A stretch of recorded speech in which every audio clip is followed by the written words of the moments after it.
Alors, en fin d'émission, on vous présente régulièrement des occasions pour poursuivre votre réflexion. Et aujourd'hui, j'ai avec moi Guy Bourassa.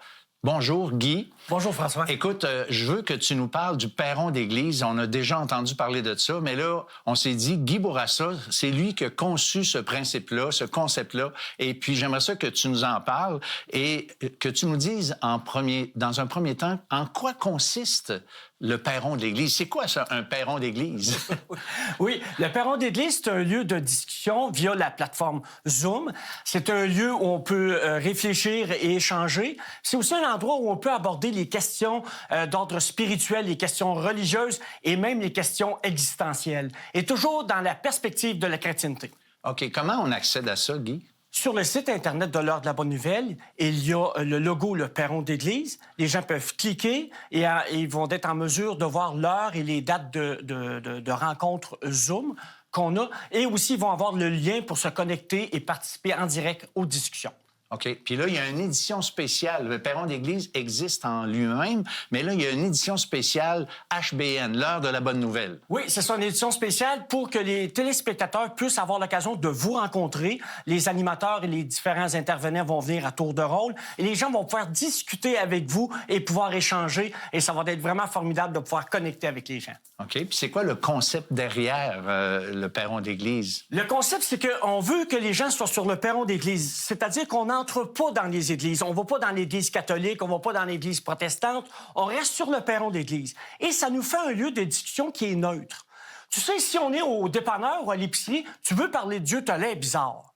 Mais sur le perron de l'Église, on peut parler de Dieu. Et notre slogan, c'est « Ici, on parle de Dieu et on n'est pas gêné d'en parler ».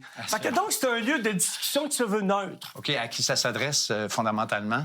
Ça s'adresse à ceux qui cherchent Dieu, pour ceux qui veulent vraiment poursuivre le cheminement dans la foi, et pour ceux aussi qui aiment Dieu, ceux qui veulent entendre parler de Dieu, ceux qui aiment se réjouir de voir toutes ces vérités dans la parole de Dieu. Donc, c'est pour tous. OK. Puis est-ce que, maintenant, moi, je suis un peu timide, par exemple, puis je participe à ça, je suis pas très à l'aise si je dois parler. Est-ce que je suis obligé de parler? Non, les gens peuvent venir juste pour écouter, ils sont pas obligés de participer, et ceux qui participent, on leur demande d'être brefs et très concis, et d'enrichir le débat et non pas l'appauvrir. Oh boy, merci beaucoup, Guy. Écoute, moi, je vous encourage de considérer ça. Merci beaucoup, Guy. Merci à Jean-François. Merci à Martin d'avoir été là avec nous. Et on vous convie pour une autre émission de l'heure de la bonne nouvelle.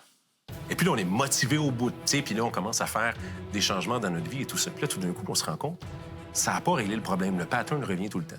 Premièrement, ils ont cru qu'il pouvait se passer quelque chose. Ça s'est manifesté par le fait qu'ils ont décidé d'aller vers Jésus et ils ont demandé à Jésus quelque chose. L'expérience de Jésus a transformé ma vie. Il est devenu pour moi le sauveur. Écoute, j'ai eu un choc électrique qui a passé de ma tête jusqu'à mes pieds. C'est comme l'amour de Dieu de façon tangible. Je l'ai senti.